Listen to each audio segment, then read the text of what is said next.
1972년도에 미국의 펜실베니아 동쪽의 리거니어 밸리라는 곳에 어, RC 스프라울이라는 발음이 좀 어렵지죠? RC 스프로울 한국말로는 그렇게 하는데 영어로는 스프라울 이렇게도 합니다. 근데 그분께서 50년 전이죠. 72년도에 리거니어 밸리 어, 스터디 센터를 그때 만드셔가지고 어, 성경의 교리와 또 신학에 대해서 배우고 싶은 사람들은 다 와라. 예. 그래서 평신도들뿐만 아니라 우리 사역자님들도 누구든지 오셔가지고 이렇게 어, 한 일주일 정도 머물면서 그냥 다른 거 다 있고 하나님 말씀 배우고 교리 배우고 신학 배우는 그런 센터가 있었어요.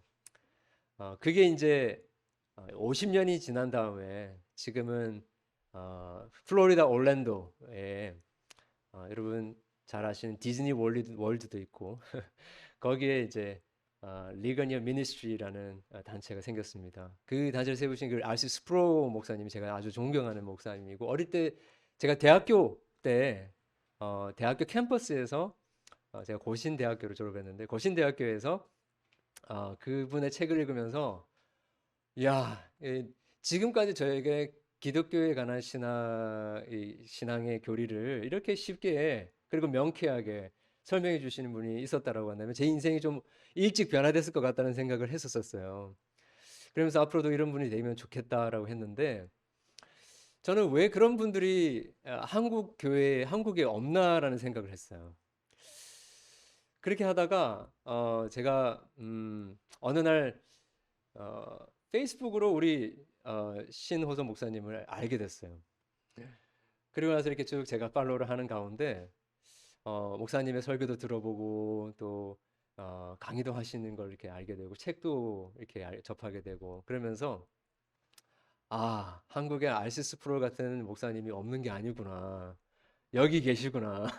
라는 생각하게 됐어요.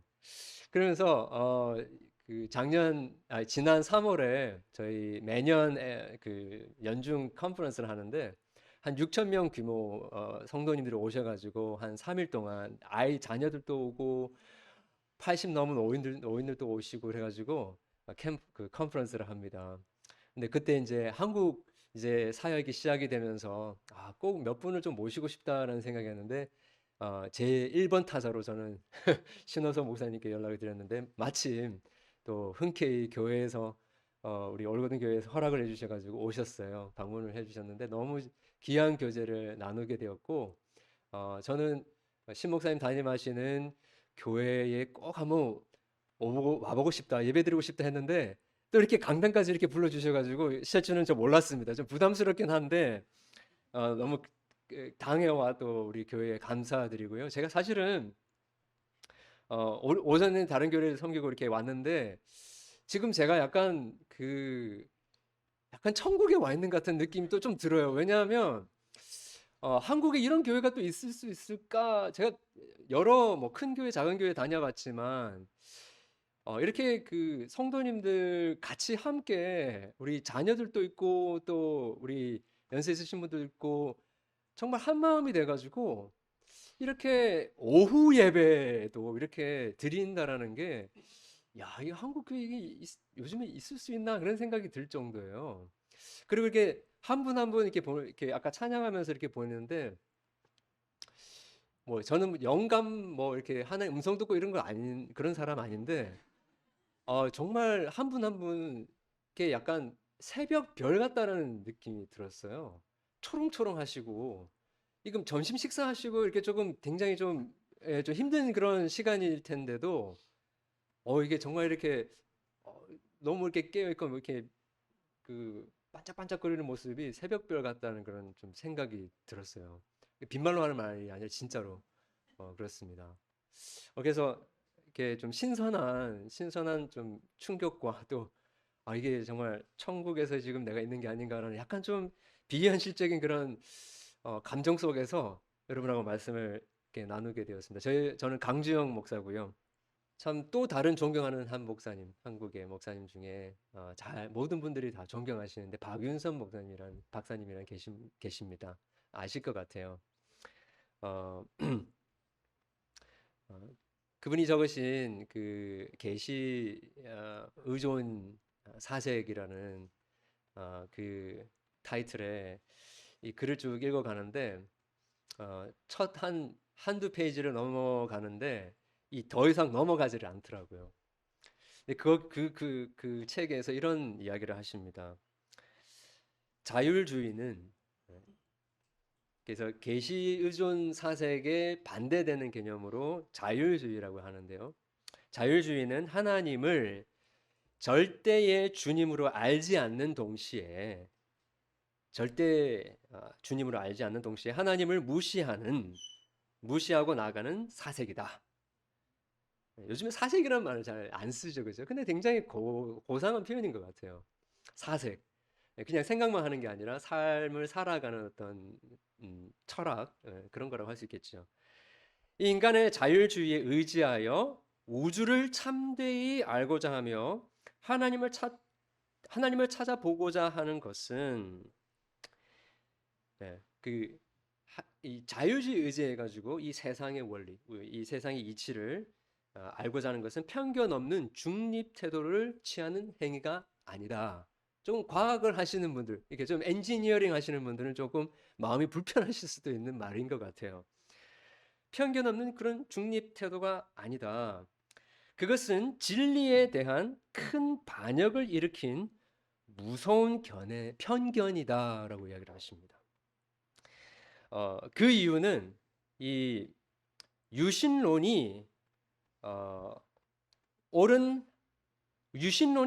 옳은 한 하나님은 절대적 신이니 인간에게 하나님의 계시를 의존하는 사색이 아닌 중립 태도가 있을 리 만무하기 때문이다. 이제 이렇게 이야기를 하시는데 여기서 제가 딱 멈췄어요. 어, 사실 오늘날 저희들이 살아가는 현대 사회는 과학 중심이고 또 모든 것이 이성 중심이고 상식을 따라서 살아가는 것에 익숙한 그런 시대라고 할 수 있습니다. 그것을 가리켜서 우리가 나쁘다, 악이다로 이야기는 하지 않지 않습니까? 늘 그렇게 우리가 살아가다가 보니까 그런 것들을 의지하는 것조차도 크게 불편하지 않게 되는. 그래서 아침에 일어나서 우리가 창조주 하나님을 의지하면서 절대적으로 주님을 의지하면서 기도하기보다도 지금 세상이 어떻게 돌아가는지를 살펴보고자 하는 것들, 그런 욕구들이 더 많아지는 게 아닌가라는 생각을 하게 됩니다. 그런데 이것을 가리켜서 박윤선 박사님은 중립 태도가 아니라 자율주의다. 혼자서 자기 중심대로, 자기 마음대로, 또 자기 의지대로 그렇게 세상을 이해하고 또 살아가려고 하는 사색이다. 이렇게 이야기를 하십니다. 오늘 이 말씀을 이렇게 묵상하는 가운데 그런 기도 가운데 그런 생각이 들었어요. 그렇게 저는 이렇게 하나님께서 그런 말씀하시는 적이 없는데 이 말씀을 읽을 때 그렇게 저에게 말씀하시는 것 같았어요. 강 목사야, 너는 지금 네가 읽은 이 본문 말씀, 그리고 네가 지금 이렇게 묵상하는 말씀, 그리고 읽고 가르치고 하는 묵상하는 말씀, 그 말씀을 정말 목숨을 다해 믿느냐 이렇게 물어보시는 것 같더라고요. 사실은 사역을 시작한 지만 해도 한 15, 16년이 지나가고 있고 늘 말씀을 함께 하고 전하는 사람으로서 이런 질문을 받는 것이 조금 속된 말로 좀 나쁘끄러웠습니다. 하나님 아시지 않냐고요. 제가 하나님 말씀을 그렇게 절대적으로 신뢰하고 믿기 때문에 제가 여기까지 온 거 아닙니까? 라고 했는데 하나님이 또 물어보시는 것 같더라고요. 정말로 이게 진리로 믿느냐 하시는데 다시 한번 생각을 하게 되더라고요. 1521년으로 다시 한번 더 과거로 한번 가보겠습니다. 1521년에 마틴 루터는 신성 로마 제국의 황제 찰스 5세로부터 독일 그 월므스라고 하지만 그 보름스에 있는 제국 의회 앞에 서도록 소환이 되었습니다. 이 이단 재판에 서야 했었는데 이단으로 몰리고 있는 상황이었습니다. 재판에서 최근 저술한 작품을 철회하도록 요구를 받았죠. 이제 제국 의회에 나가지 말라라는 그런 그 친구들의 경고에도 불구하고 이 루터는 그 진리가 승리할 걸 확신했기 때문에 그 비텐브레크에서 이제 보름스로 이제까지 여행을 떠납니다. 그 여행길에 들른 마을과 청락에서 이제 설교를 했는데요. 이 보름스에서 루터를 이단으로 규정하려는 정치인과 교회의 지도자들이 모였습니다. 그때 감사였던 요한 에크라는 사람이 로마 교회를 대표해서 테이블 위에 루터가 쓴 책을 올려놓고 두 가지 질문을 했습니다. 첫 번째 질문은 단순하게 그지가 없었는데, 마틴 루터, 이것은 당신이 적은 책 맞습니까? 그리고 나서 훨씬 더 중요한 질문을 던져요. 이것을 철회하겠습니까? 루터는 이 순간이 얼마나 중요한지를 알았기 때문에 바로 대답을 하지 않고 휴정을 합니다. 그리고 나서 저녁 때 조용히 생각하고 기도하는 가운데 하나님의 주시는 확신이 있었는지 다음 날 다시 그곳에 서서 나팔과 같이 이야기를 합니다. 크게 이야기합니다. 담대하게 이야기합니다. 제가 성경의 증언들이나 명백한 이성에 의하여 설득되지 않는 이상 저는 교황과 공의회의 결정들만 믿을 수는 없습니다. 왜냐하면 그들은 종종 오류를 범할 수 있기 때문이죠. 자기들끼리도 충돌하기 때문이죠. 저의 양심은 하나님의 말씀 안에 지금 사로잡혀 있습니다. 그렇기 때문에 그 어떤 것도 철회할 수 없습니다. 양심에 반하여 행동하는 것은 안전하지도 건전하지도 않기 때문입니다. 그리고 나서 하나님 저를 도와주십시오. 그 이후에 여러분 어떤 일이 일어났느냐 잘 아실 것 같아요. 그렇게 목숨을 건 하나님 앞에서의 진리의 헌신 때문에 유럽 온 전체가 하나님의 그 복음의 진리를 다시 회복하게 되어지고 부흥을 경험하게 되는 일이 일어나지 않았습니까? 이 말씀을 우리가 묵상하면서 그런 자세로 한번 우리 접근을 했으면 좋겠습니다. 설교자인 저는 이 말씀을 정말 절대적인 하나님의 말씀으로 믿고 오늘 이 말씀을 전하고 죽을 각오로, 그리고 이 말씀이 전해졌을 때 그냥 이게 전해지는 그냥 하나의 말씀이 아니라 저의 심령에 먼저 그렇게 역사하는 절대적인 말씀으로 여겨지는가라는 것을 생각해 보길 원하고, 들으시는 분들께서는 정말 이 말씀이 비록 주일 오후 수많은 주일 중에 한 오후이지만 정말 이 말씀이 살아 역사하시는 절대적인 하나님의 말씀으로서 내가 절대적으로 의지해야 할, 내 목숨을 걸 만한, 여러분 우리가 올인이라는 표현을 갬블링에서 쓰죠, 그죠?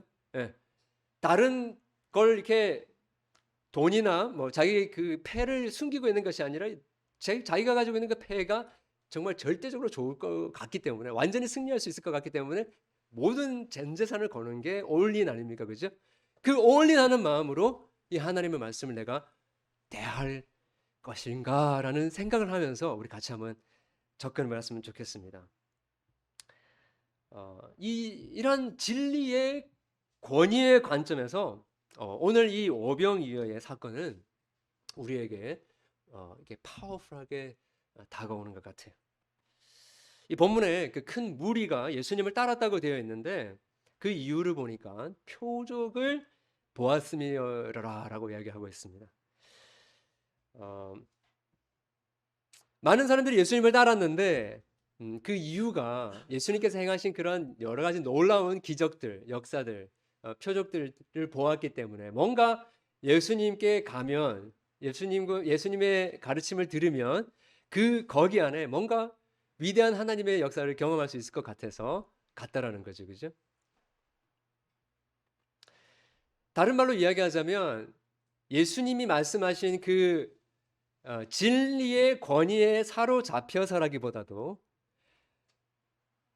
예수님께서 행하시는 여러 가지 그 표적들의 능력을 맛보기 위해서, 체험하기 위해서 따라갔다라고 이야기를 할 수 있는 것이겠죠. 많은 사람들이 교회를 많은 다른 이유로 방문을 하고 교회의 신앙생활을 시작하는 것 같아요. 어, 제가 있는 미주 같은 경우에는 그 한인 교회들의 상당한 그 교인들이 처음에 예수님을 믿었기 때문에 오시는 경우보다도 믿지 않는 가운데서 이게 딱 한 30년, 40년 전에는 뭐 인터넷 이런 게 잘 없었으니까 이게 LA 공항에 도착하니까 거기에 한국 사람이 나와 있는데요. 그 사람이 누군가 봤더니 어느 교회 목사님인 거예요. 그래서 너무 고마워가지고 짐도 들어주시고 또 라이드도 해주시니까 고마워서 그냥 고마운 마음에 아유 이제 교회 한번 가봐야 되겠다 해서 그렇게 신앙생활 하시는 분들이 많으시더라고요. 또 어떤 분들은 에, 자기 배우자가 너무 열심히 교회를 생활하니까 그냥 라이드만 해주다가 아유 이게 너무 덥고 하니까 오늘 같은 날 그냥 에어컨 좀 쐬러 가겠다 해서 왔다가 예수님을 만나고 변화된 그런 경우도 있습니다. 여러 다른 뭐 어떤 청년들 같은 결혼하러 오는 경우도 있고 그렇죠. 여자들 만나고 싶어서 제가 섬겼던 그런 대학 캠퍼스 공동체는 정말 젊은 남녀가 같이 함께 만날 수 있는 공간이 거의 없어요. 한국 청년들이 그러다 보니까 대학 교회, 캠퍼스 교회를 찾아오는데 그런 경우도 있습니다.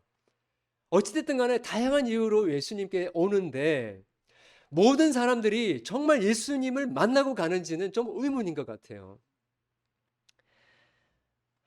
오늘 큰 무리들도 예수님이 행하신 표적 때문에 이렇게 모였다라고 하는데 문제가 생겼습니다. 그죠? 예.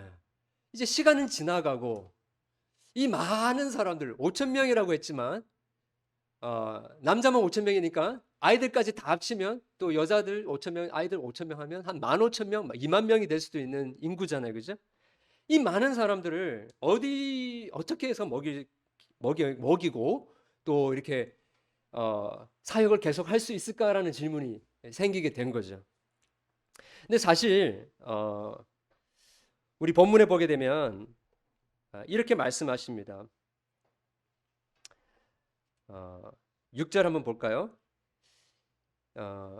이 사람들을 5절 마지막 부분에 우리가 어디서 떡을 사서 이 사람들을 먹이겠느냐 하시니 6절에 이렇게 말씀하시면 친히 어떻게 하실지를 아시고 빌립을 시험하고자 말씀하시니라 이렇게 되어 있습니다.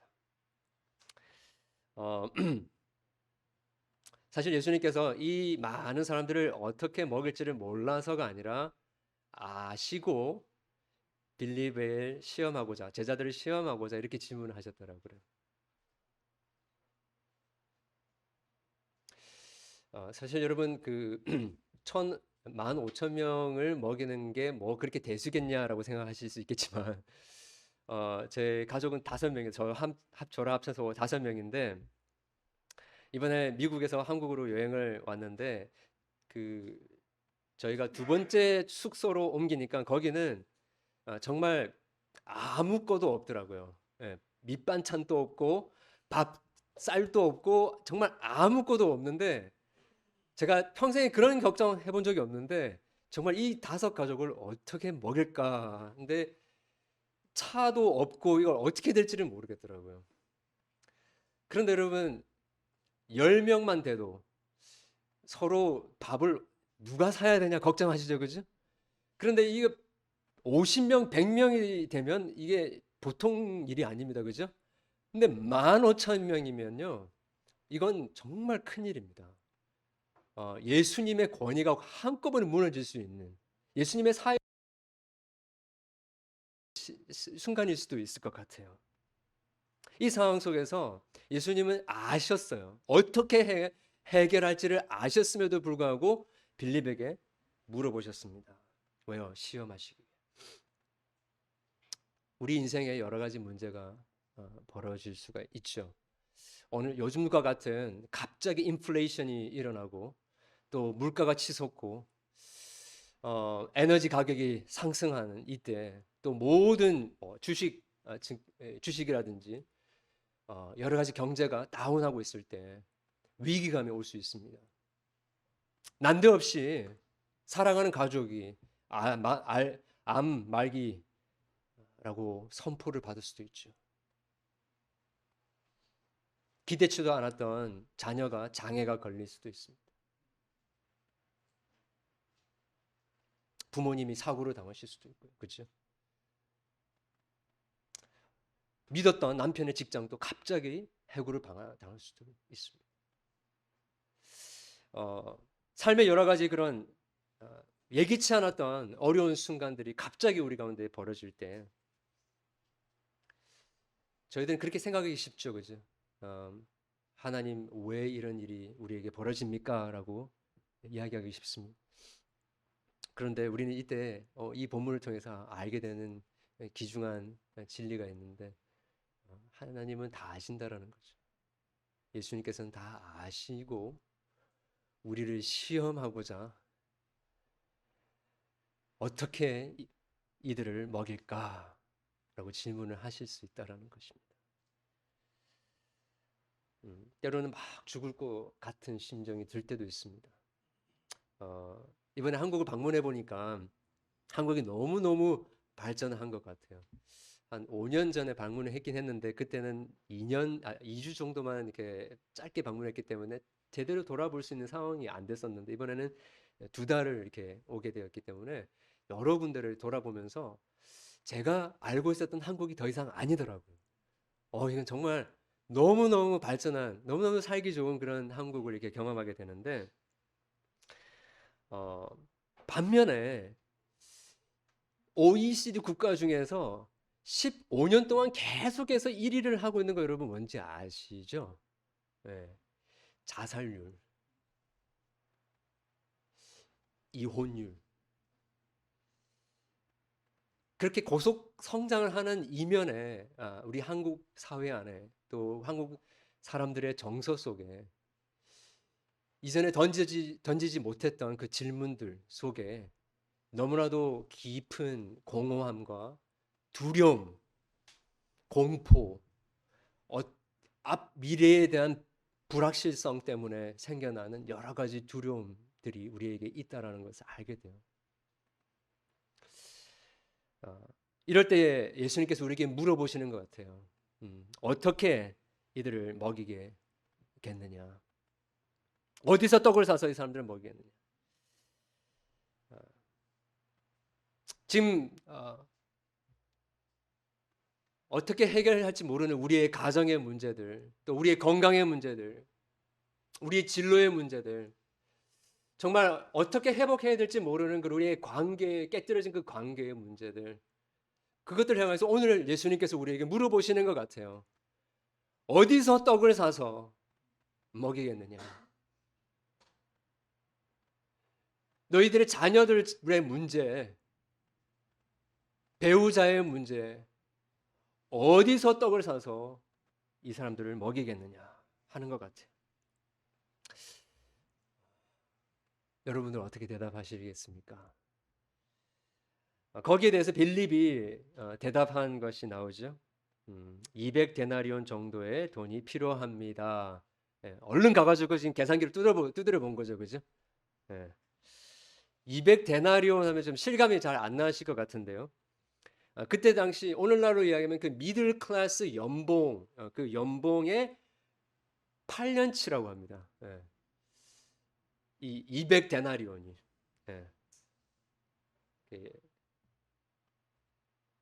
영어로 하면 미국으로 하면 달러로 하면 한 100만 불이 넘는 금액이 될 수도 있을 것 같아요. 예수님께서 이 대답을 원하셨을까?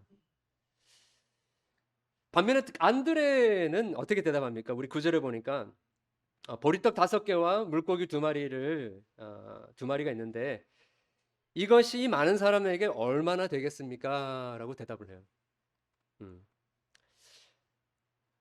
여기 보리떡 5개, 물고기 2마리 하니까 여러분 그 파리바게뜨 빵 이런 거 생각하실 수도 있고 또 막 참치 뭐 이런 거 생각하실 수도 있는데 그게 아니라 그냥 멸치 같은 그런 거 그다음에 말라 비틀어진 이스트 안 들어간 그런 빵 조각이라고 할 수 있는 그런 겁니다.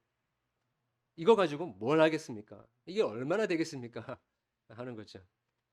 여러분 이것이 사실은 저와 여러분이 가지고 있는 일반적인 사고방식이라고 할 수 있을 것 같아요. 음. 앞에서 말씀드렸던 박용선 박사님께서 말씀하셨던 자율주의. 상식적으로 생각하는 거. 자, 그런데 여러분 상식적인 고백일 수는 있을 것 같아요. 정상적인 고백은 있을 수는 있을 것 같아요. 그러나 사실은 아닐 수도 있습니다. 현실적인 이야기는 아닐 수도 있습니다. 왜요? 너무나 현실적인 이야기인데요. 아니요. reality, 정말 실제는 아닐 수가 있습니다. 왜냐하면 지금 거기에 누가 있습니까? 예수님 있죠. 예수님을 빠뜨린 채 얼마의 돈이 들고 지금 뭐가 있고 이야기를 해봐야 그것은 상식적일지는 몰라도 지금 그 현실을, 그 참된 리얼리티를 대변해 주지는 못할 수 있다라는 것이죠. 며칠 전에 미국의 연방 법원이죠. 그 최고의 법원에서 지난 3, 40년 동안 오랫동안 그 지배했던 이름이 갑자기 생각이 안 나네요. 그 낙태법이 로앤웨이드죠. 낙태법이 이제 잘못된 판결로 이게 확인이 되면서 다 재판정이 되어지고 완전히 그것이 뒤집어진 다음에 이제 연방 법원에서는 그러니까 낙태를 불법으로 인정을 하게 됐습니다. 그러면서 사회 전체적으로 엄청난 uproar, 그러니까 이게 큰 혼란이 지금 일어나게 됐는데 제가 사실은 몇 년 전에 우연히 이렇게 서치를 하다가 유튜브에 지금도 여러분이 서치하시면 유튜브에 나오는 다큐멘터리가 있는데요. 3801 랭캐스터라는 다큐멘터리가 있습니다. 3801 랭캐스터란데요. 이게 어디냐면 필라델피아의 랭캐스터라는 거리에 그 집 주소예요. 3801. 근데 거리에 한 병원에 관한 이야기인데 그곳에 수많은 그때 당시에는 낙태는 불법이기 때문에 불법적으로 그 낙태가 이루어지는 그런 병원이 있었습니다. 하루에도 수십 명 아이들이 태어나기도 전에 거기에서 유도분만으로 하면서 이제 약을 투여해서 빨리 그 낙태가 되도록 떼어지도록 만들고 심지어는 아이가 나오기 전에 목덜미에 그 집게 같은 것을 탁 꽂아가지고 여기에 딱 꽂아가지고 아이를 죽이는 방식으로 수천 명의 아이들을 낙태한 장면을 고발하는 그런 고발성의 다큐멘터리였습니다. 근데 그 다큐멘터리 보니까 실제로 의뢰한 한 여인, 흑인 여인이 나와서 인터뷰를 하더라고요. 근데 그 인터뷰의 이야기를 듣는데 제 마음이 멍했습니다. 그 여인이 하는 말이 음, 모든 사람들이 자기 보고 괜찮다고 했다는 거예요. 자기도 괜찮은 줄 알았다는 거예요. I thought it was okay. Everyone said it's okay. But you know what? It wasn't okay. It was not okay. 사람들 다 괜찮다고 낙태해도 괜찮다고 아무런 문제 없다라고 해서 다 그렇게 했는데 나중에 알고 보니까 그 하고 나서 수많은 날을 밤을 잠을 자지 못하면서 호르몬의 불균형과 여러 가지 육신의 아픔을 겪고 또 심리적인 아픔을 겪는 가운데 약 없이는 하루를 매일매일을 살아갈 수 없는 그런 아픔을 경험했다라고 합니다. 잘못된 정보죠. 오늘날에 혼전 성관계가 잘못된 것이다라고 이야기하면 이상한 사람으로 취급을 받는 시대입니다. 낙태는 안 된다, 이혼은 안 된다 이야기하면 호랑이 담배 피는 시절 이야기를 하는 것처럼 보는 것 같아요. 그런 시대에 우리가 살아가고 있습니다. 모든 사람들이 It's okay. 괜찮다라고 이야기를 합니다. 상식적이다라고 이야기를 해요. 그 정도는 사람들의 아픔을 조금 덜어주기 위해서 얼마든지 할 수 있는 것이다라고 합니다. 괜찮다라고 이야기합니다. 우리가 그 정도는 자유를 누릴 수 있다라고 이야기를 합니다. 상식적인 이야기를 하는 것 같지만 실제로는 진리를 이야기를 하지 않고 있고 진리를 타협하고 있다라는 것을 우리는 인정해야 한다라는 것이죠. 괜찮지 않습니다. 실은 로마서 1장에 그런 표현이 나오지 않습니까? 하나님의 진노가 불의로 진리를 막는 사람들의 모든 경건하지 않음과 진리가 밝히 모든 자연에 다 드러났고 심지어 우리는 하나님의 말씀을 통해서 하나님이 원하시는 뜻이 무엇이고 하나님의 형상이 어떠한 것이고 하나님이 이 땅 가운데서 이루시고자 하시는 일들이 무엇인지를 다 알고 있으면서 그 진리를 불의로 막는다라고 이게 죄의 본질이다라고 이야기를 하고 있습니다. 하나님의 진리를 거짓 것으로 바꾸는 거 여러분 사실 이게 에덴 동산에서부터 먼저 일어났던 일이 아니었습니까? 하나님의 진리를 조금씩 타협해 나가는 것이죠. 네, 여러분, 하나님은 하나님께 용서하지 못할 죄는 아무것도 없습니다. 성령을 해방하는 죄, 즉 끊임없이 회개하지 아니하고 진리로 나아가지 않는 그 죄 말고는 모든 죄를 용서하시고 사해 주실 수 있으십니다. 그러나 그 용서를 받은 하나님의 백성들을 향하여서 하나님께서는 이제는 어떻게 살래? 라고 물어보세요. 이 많은 쌀을 무엇을 얼마나 많은 돈으로 이 사람들을 먹일 수 있느냐라고 질문을 계속해서 던지시는 거예요.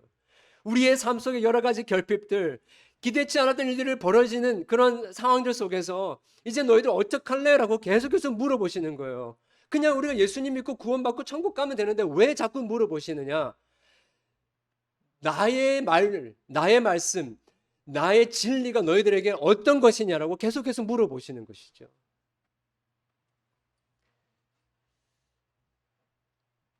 죄가 용서받고 안 받고의 문제가 아니라 하나님은 우리를 향하여서 너에게 나는 누구니라고 자꾸 물어보시는 것입니다. 그래서 죄의 문제를 끊임없이 조그만한 죄라도 싸우기를 원하시는 것이죠. 존 라일이라는 영국의 청교도는 아닐 수 있겠지만 가장 청교도와 가까운 그런 근대의 분이라고 할 수 있습니다. 이 목사님께서 그런 거룩에 대해서 이야기를 하면서 이런 이야기를 하셨어요. 거룩이 뭐냐 했을 때 우리는 경건하고 그죠? 거룩한 이런 걸 생각하지만 이분은 이렇게 표현하시더라고요. 거룩은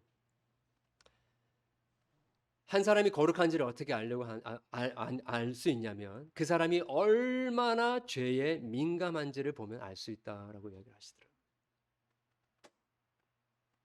죄에 민감하다라는 것은 그것을 가지고 그냥 넘어가지 않는 것이죠. 딱 걸려서 더 이상 넘어갈 수가 없는 것을 이야기하는 것입니다. 이게 거룩이에요.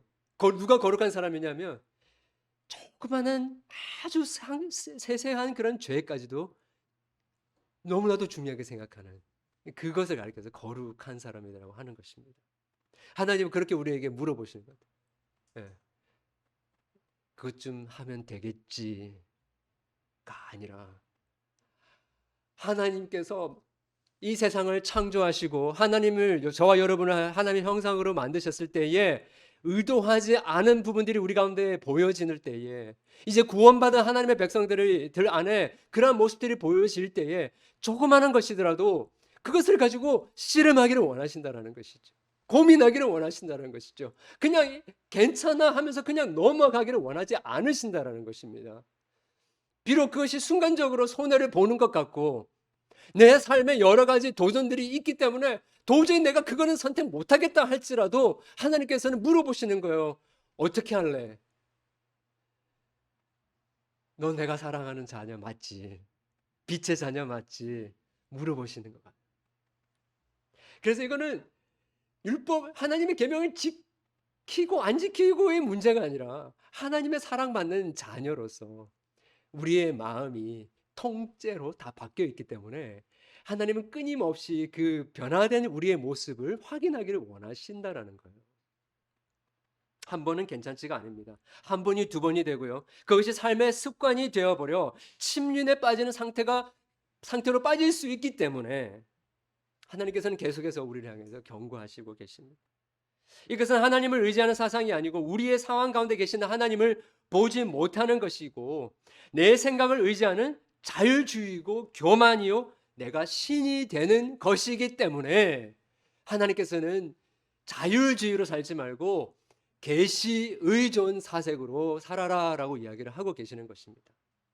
하나님의 말씀, 이 세상의 모든 것들은 다 없어진다 할지라도 하나님의 그 말씀은 영원할 것이다라고 하는 이사야의 말씀, 그 말씀을 대로 너희가 살 수 있느냐라고 물어보시는 것이죠. 근데 사실은 이게 우리의 마음과 우리의 생각을 꽉 쪼아매는 것이 아니고요.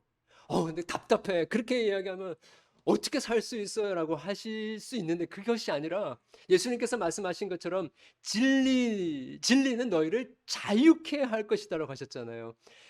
이것은 우리가 멍에를 매는 것이 아니라 구속당하는 것이 아니라 이제 하나님 안에서 이제 변화된 자로서 이제 하나님의 은혜를 경험한 자로서 이제 자유케 되었기 때문에 즐거운 마음으로 하나님의 그 율법을 사랑하게 되어지고 더 하나님께 가고자 하는 그런 마음들 속에서 이러한 율법을 지키라라고 이야기하시는 것입니다.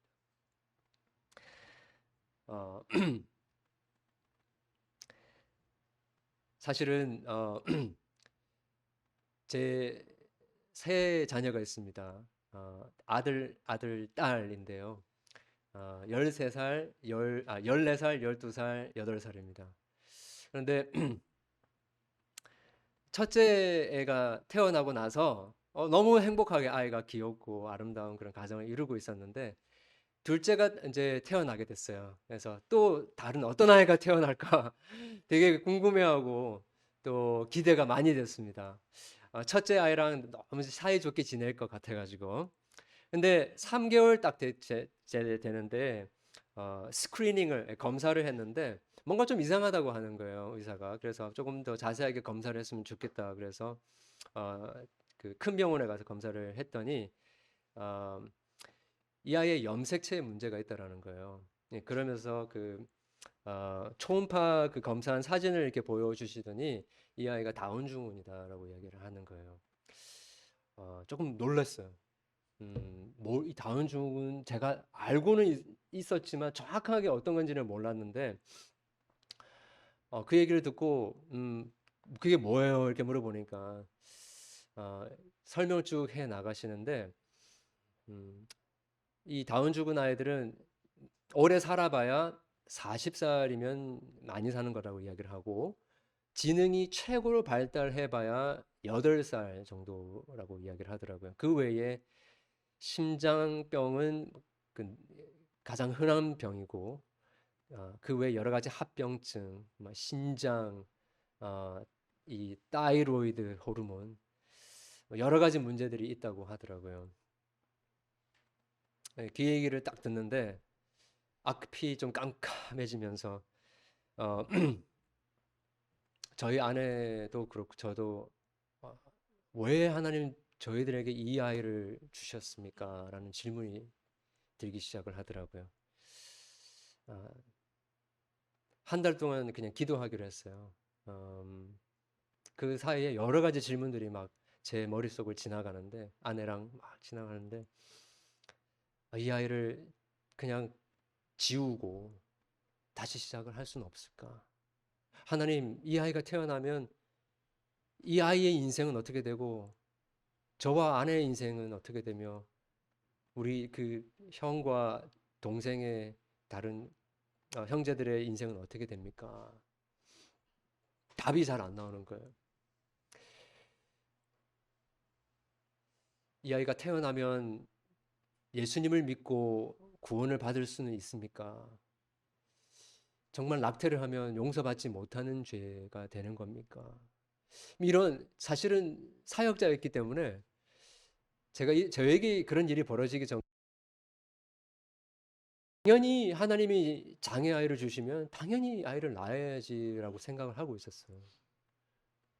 그런데 막상 저에게 그 일이 닥쳐지니까 앞으로 어떻게 살아가야 할지 답이 안 나오더라고요. 그래서 그런 생각을 하고 있는데 어, 제가 존경하는 그 신학교의 교수님께 너무 제 스스로 해결이 안 돼가지고 그 제가 지금 말씀드렸던 질문들을 이메일로 쭉 적어가지고 한 12가지 질문을 적어서 보내드렸어요. 예, 그랬더니 참 감사하게 교수님께서 그 질문에 대해서 12가지 질문에 성경 말씀으로 하나하나 다 답을 달아주신 거예요. 제가 그 성경 말씀을 하나씩 하나씩 읽어 내려가는 가운데 이게 하나님의 뜻이었구나라는 것을 알게 됐어요. 전에 제가 품었던 그 나쁜 마음이 정말 나쁜 마음이었구나라는 걸 회개하게 됐어요.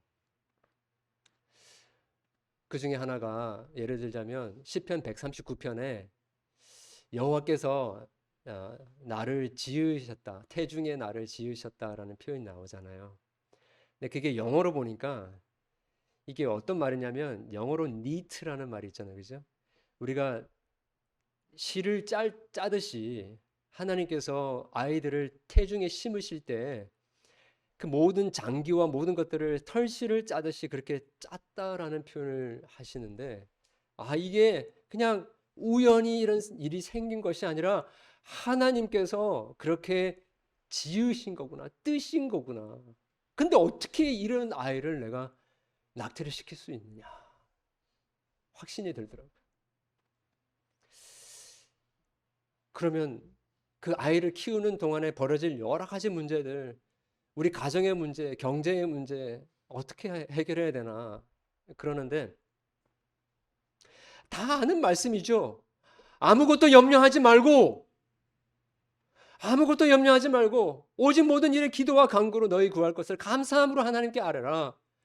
그러면 모든 지각에 뛰어난 하나님의 평강이 너의 마음과 생각을 예수 그리스도 안에서 지키실 것이라 아는 말씀이었는데 그 말씀이 살아있는 말씀으로 권위 있는 말씀으로 저에게 다가오기 시작하더라고요. 하나님을 사랑하는 자, 곧 그 뜻대로 부르심을 입은 자들에게는 모든 것이 어떻게 해요? 협력하여 선을 이루느니라. 여러분 이 말씀들을 우리가 다 알고 있는 말씀임에도 불구하고 실제로 역사하는 나에게 내 삶 속에 역사하는 말씀으로 우리에게 안 다가올 때가 많이 있는데 그 앞에 딱 쓰니까 목사인데도 아멘 하기가 너무 힘든 그런 저 자신을 발견하게 되는 거죠. 그러나 그 말씀을 쭉 읽어 내려가는 가운데 확신하게 됐어요. 아멘을 하게 됐습니다. 여러분 그래요. 상식적으로 이야기하면 너무너무 불편하고 지금 또 매일매일 아이와 씨름하는 게 힘듭니다. 그리고 말을 하지 못하는 아이, 똥 오줌도 가리지 못하는 아이, 말을 하지 못해서 사람들 많은 장소에 가면 물건을 던지는 고함을 지르고 소리를 지르고 저희 아이들이 식당에 가서 밥을 먹는 거에 대한 두려움이 있어요.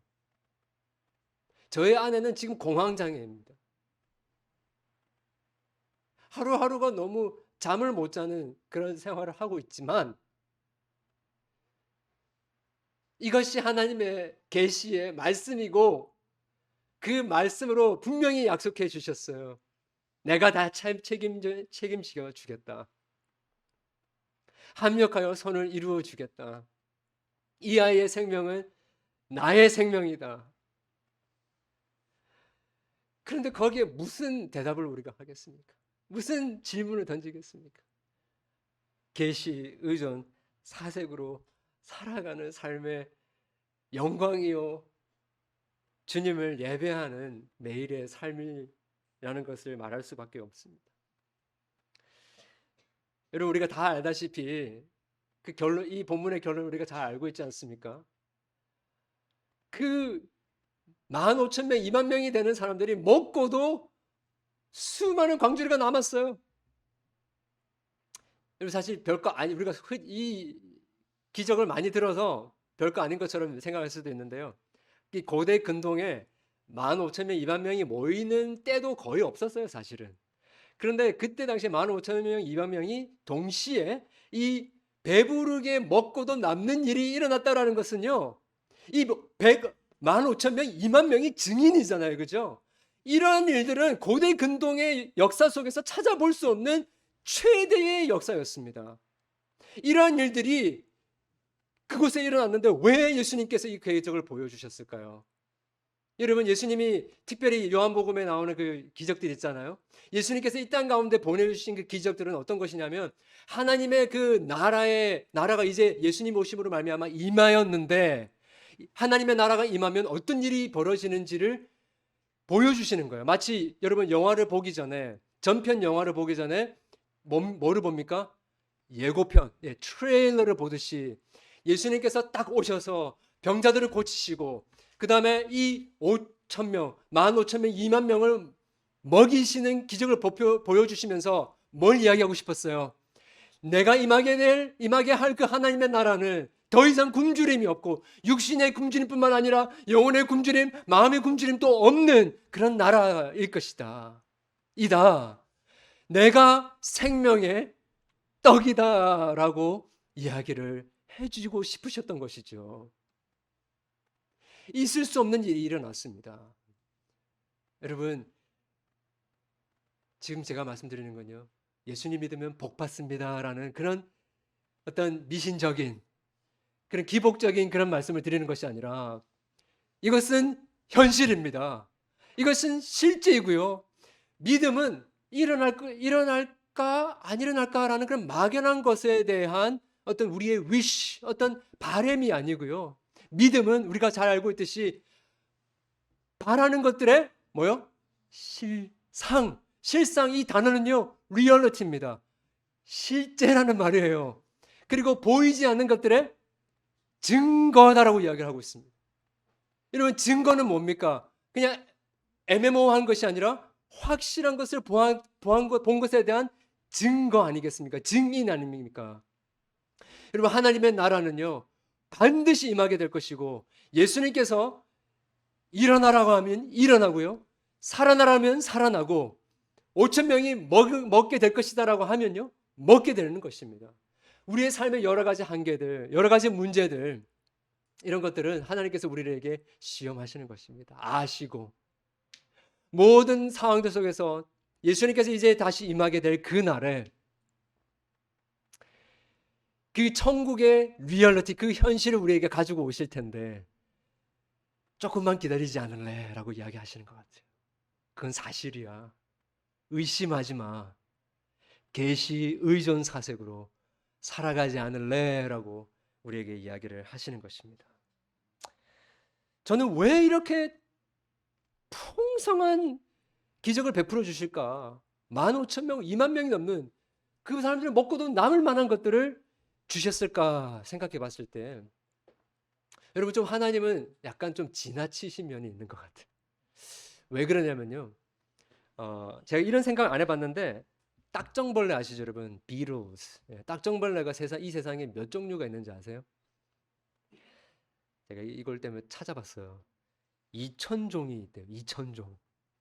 비틀스, 딱정벌레가.